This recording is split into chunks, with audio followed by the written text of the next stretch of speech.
Selamat pagi, salam sejahtera dalam kasih Tuhan. Kiranya kemurahan dan berkat Tuhan limpah atas hidup kita. Mari kita berdoa. Bapa, kami bersyukur karena kemurahan-Mu, karena kasih setia-Mu yang dilimpahkan bagi kami. Saatnya kami akan mendengar dan merenungkan firman-Mu.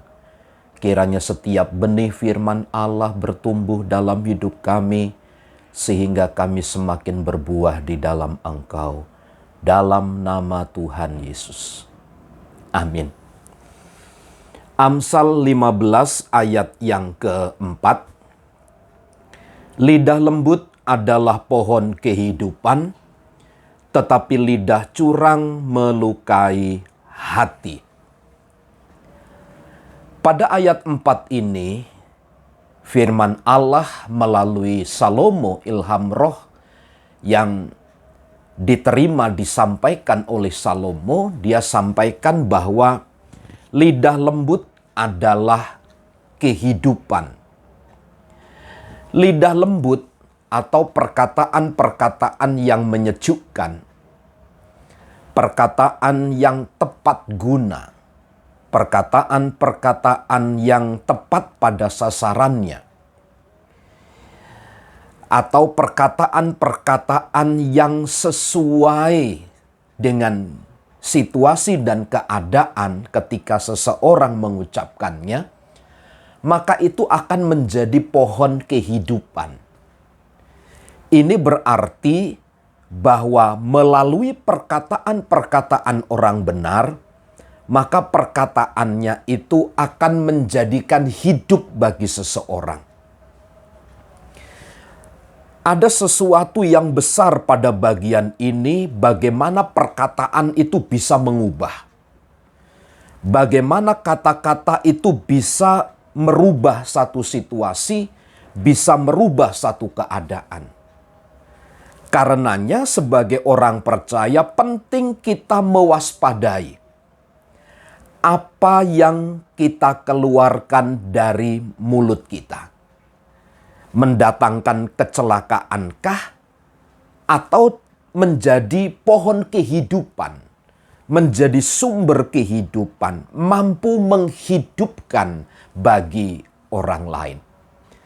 Hendaklah kata-kata kita itu ramah. Kata-kata itu penuh kasih mesra. Kata-kata itu menyejukkan dan menyenangkan bagi banyak orang.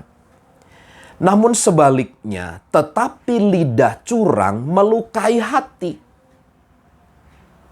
Lidah yang bercabang, perkataan-perkataan yang emosional, perkataan-perkataan yang sesaat, perkataan-perkataan tanpa pertimbangan.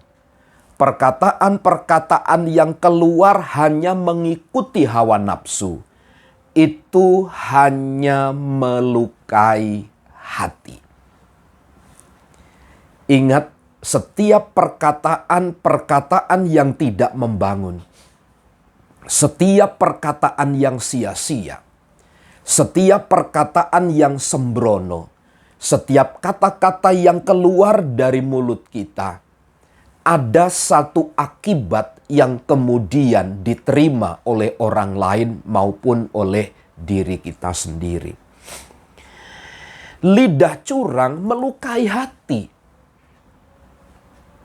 Disinilah pentingnya peranan orang yang bijaksana itu. Dia mempertimbangkan dengan baik setiap perkataan-perkataan yang keluar dari mulutnya. Menyenangkan atau tidak itu pertimbangannya. Tapi sebagai orang yang bijaksana, hendaklah perkataan-perkataan yang keluar dari mulut kita mensejahterakan, membangun, mengusahakan. Ini adalah satu kebenaran, ini satu nilai kebenaran yang harus melekat pada diri orang-orang yang percaya.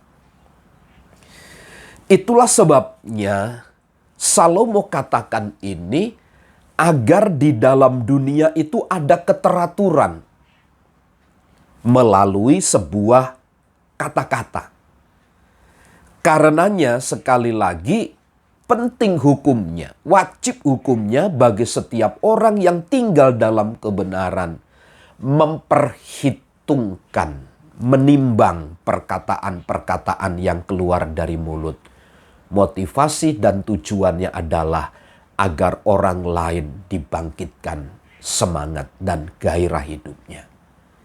Tuhan Yesus memberkati.